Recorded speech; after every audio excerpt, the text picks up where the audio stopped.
All right, let's talk about some weather here. Of course, we had a new record high temperature set of 85 degrees. That was set back on the 28th of October. That beat the old record high of 84, and it was quite warm this weekend. A lot of folks sweating, a lot of folks turning the AC on, but we've got some big changes that are going to be moving our way. So not so summer-like heading our way here in the next couple of days. So here's our cold front now making its way south and east. We know it's moved through Chattanooga now because last hour, we were at 71 degrees in Chattanooga. Our temperature has dropped down to 67 degrees at the airport. So that cooler air is evecting in out of the north and west now. So say goodbye to the warm temperatures because they will be moving out for the rest of today.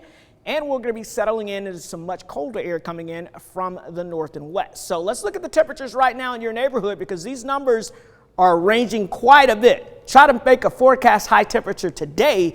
I'll tell you what, this is a challenge here, but you can see 77 degrees right now in Calhoun, but it is 47 degrees in Altamont, 59 degrees in Dayton, 59 in Scottsboro, but 65 degrees in Fort Payne. It's 74 degrees right now in Blue Ridge. So just, throw some paint on the wall. That's where your forecast high temperature will be today. But either way you slice it, where you are now is probably about as warm as you're going to get today. And then the colder air is now surging in from the north and west. So 20 degrees cooler than yesterday at this time in Altamont, 16 degrees cooler than 24 hours ago in Scottsboro. And even here in Chattanooga, it's already about 11 degrees cooler. So when you step out the door for lunch today, you're going to say, wow, feels a little cooler. But these numbers are going to get dramatically higher as we go throughout the next couple of hours. So by later this afternoon, you're really going to feel and notice that colder air surging in from the north and west. We've even got temperatures a few degrees warmer than this time yesterday off to the south and east. So again, that cold air has not quite made it that far south and east yet, but it will eventually do so over the next couple of hours. So there's your front. Again, south of the area, we've got the clouds in place, and we will stay socked in with the cloud cover throughout the rest of the day.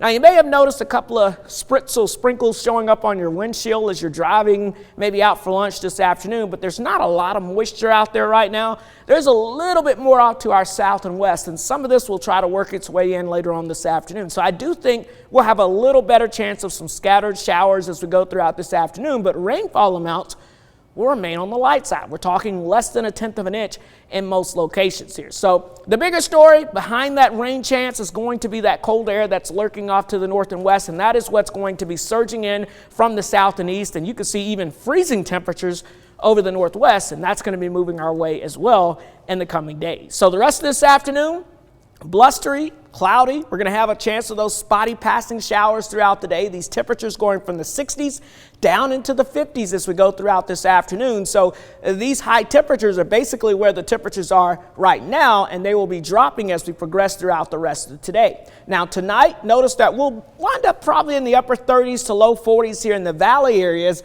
but in the higher elevations, like along the plateau, you're likely to touch near freezing as that rain comes to an end. And then tomorrow, happy Halloween. It is going to be a much cooler day, just downright chilly, highs only in the 50s, a big change from those record highs over the weekend. And of course, we've got the freeze watch that's in effect Tuesday night into Wednesday for the entire Tennessee Valley, but a freeze warning is in effect for the plateau areas, including Grundy County for tonight. So freezing temperatures there first tonight. Freezing temperatures possible across the rest of the area as we go throughout the next couple of nights. So what does that mean when you see that freeze watch or freeze warning issued? It means that the end of the growing season is near, as most folks will be looking at those temperatures enough to hurt the tender vegetation out there. Here's your Storm Alert 7-day forecast. And Latrice, that 67 is a little deceiving for today because that's where we are now. It will likely fall even more before the end of the hour. And then there you see it. A couple of freezing nights and at least it'll stay dry, I guess. Yeah, that's the good news, but you'll need your jacket by later on today. Yes, for sure. Okay, thank you, Cedric.